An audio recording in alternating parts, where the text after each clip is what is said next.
جو شخص رسول اکرم صلی اللہ تعالی علیہ وسلم پر بلند آواز سے درود پاک پڑھتا ہے اس پر جنت واجب ہو جاتی ہے۔ وہ بندہ کہتا ہے جب میں نے یہ حدیث سنی تو میں بلند آواز سے بھری محفل میں درود پڑھنے لگ گیا، مجھے دیکھ کر جتنے اجتماع میں لوگ تھے سب نے بلند آواز سے درود پڑھنا شروع کر دیا۔ بس یہی اونچی آواز سے درود پڑھنے والا عمل اللہ کی بارگاہ میں اتنا مقبول ہوا کہ مرنے کے بعد مجھے بتایا گیا کہ میری بھی اور اجتماع میں جتنے لوگ تھے سب کی مغفرت کر دی گئی۔ سبحان اللہ۔ جب اجتماع میں آتے ہیں نا بلند آواز سے پڑھتے ہیں نا، چلو پڑھو، الصلاۃ والسلام علیک یا رسول اللہ وعلی آلک واصحابک یا حبیب اللہ، الصلاۃ والسلام علیک یا نبی اللہ وعلی آلک واصحابک یا نور اللہ۔ دیکھیں دعوت اسلامی والوں کا کون سا اجتماع ہے، کون سی محفل ہے، کون سا درس ہے جو بلند آواز سے درود پاک نہیں پڑھایا جاتا۔ درود پاک کی برکتیں بھی ہیں، اچھی محفلوں اور اچھے اجتماع کی بھی برکت ہیں۔ اللہ آج ہمارا جو بلند آواز سے درود پاک پڑھنا ہے اپنے دربار میں قبول فرما لے اور اس کی برکت سے ہماری مغفرت فرما دے۔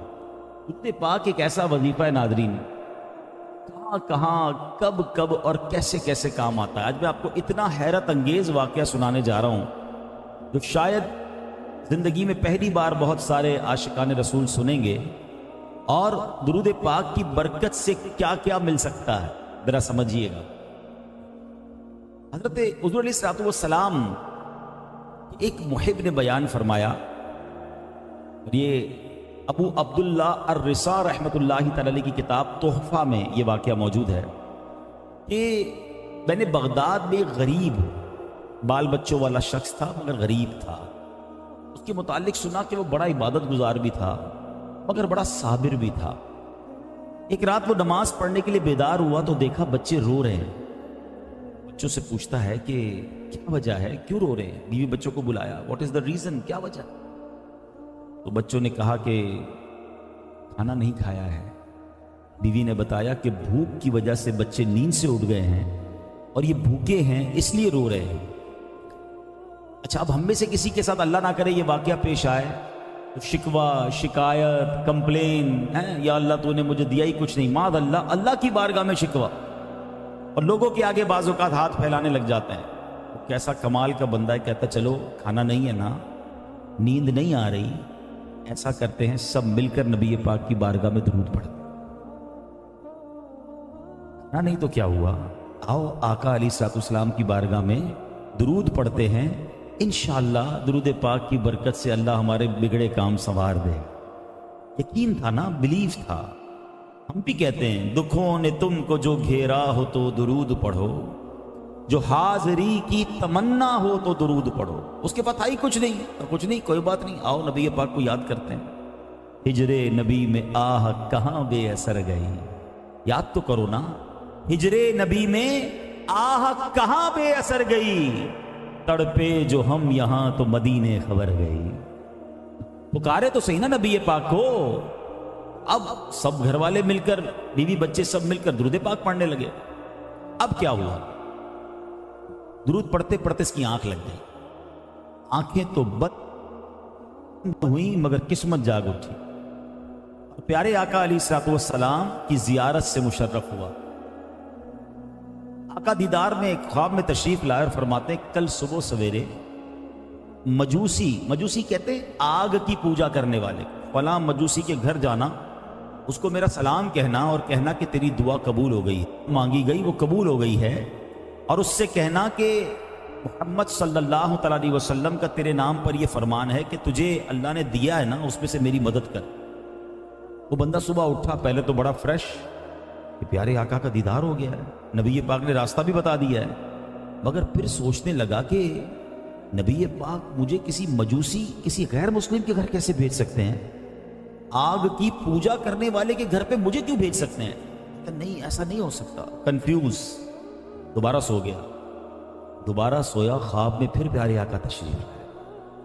فرماتے جاؤ اس کے پاس، اسے کہو تمہارے لیے جو دعا تھی نا وہ قبول ہو گئی ہے، اور اللہ نے جو تجھے دیا ہے اس میں سے میری مدد کر، میرا سلام بھی دینا اسے۔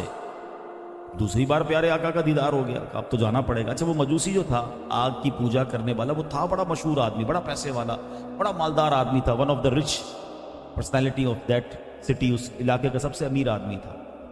یہ شخص، عبادت گزار شخص، درود پاک پڑھنے والا، وہاں پہنچ گیا۔ جب وہ گیا تو اس نے دیکھا کہ وہ جو غیر مسلم تھا اس کے پاس بہت سارے لوگ آتے رہتے، کاروباری لوگ آتے تھے جاتے تھے، بڑا گھر تھا اس کا۔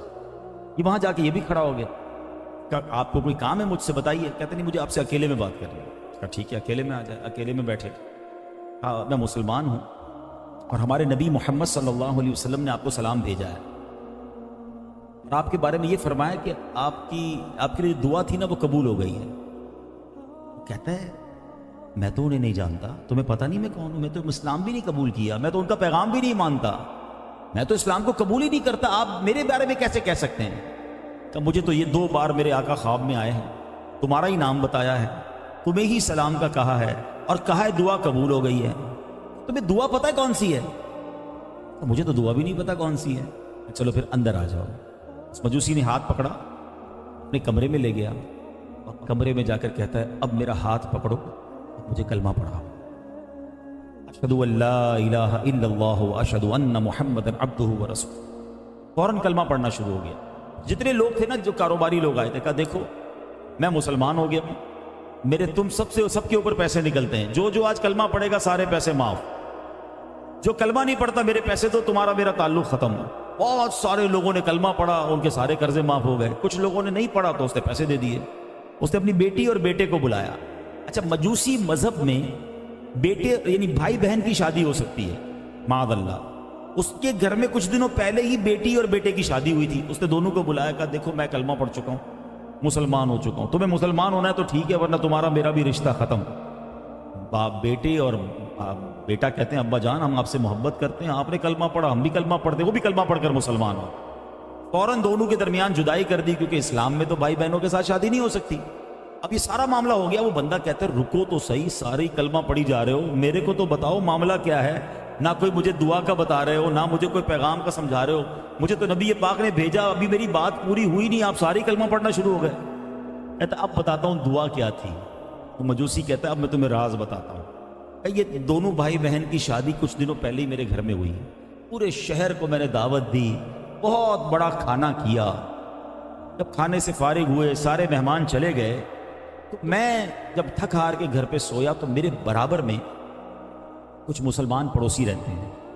مجھے ان کے گھر سے آواز آئی، ان کی بچیوں کی، اور بچیاں اپنی ماں کو کہتی کہ ماں، امی جان، ہم امام حسن کی اولاد سے ہیں، ہم آل رسول ہیں، ہم کئی دن سے بھوکے ہیں، ہمارے پڑوسی نے ہمارے ساتھ بڑی زیادتی کی، سارے شہر کو کھانے پہ بلایا، اچھے اچھے کھانے کھلائے، ہم پڑوسیوں کو یاد بھی نہ رکھا۔ جب کہتا ہے میں نے یہ سنا نا، میں بے قرار ہو گیا، اپنے ملازمین کو بلایا، پوچھا بتاؤ برابر گھر میں کتنے لوگ رہتے؟ کہا ایک ماں ہے، 3 بیٹیاں ہیں۔ کہتے میں نے اچھا کھانا پیک کروایا، 4 جوڑے بھی نکالے، اور بھی ساز و سامان لیا، اپنے ملازمین کو کہا جاؤ جا کر دے گا۔ جیسے کھانا پہنچا تو پھر میں کان لگا کر سننے لگا۔ بچیاں کہتی ہیں، اماں کہتی ہے کہ بیٹا دیکھو پڑوسی نے کھانا بھیج دیا ہے، کھانا کھا لو۔ تو بچیاں کہتی ہیں ماں جی ہم کیسے کھا لیں، وہ تو مسلمان ہی نہیں ہے، کے ساتھ بھلا کیا ہے، اسے نبی پاک کی بروز قیامت شفاعت نصیب فرما۔ اے اللہ اس نے سرکار کی آل کے ساتھ بھلائی کی ہے بروز قیامت، یا رب العالمین اس کے ساتھ تو بھی بھلائی کا معاملہ فرما۔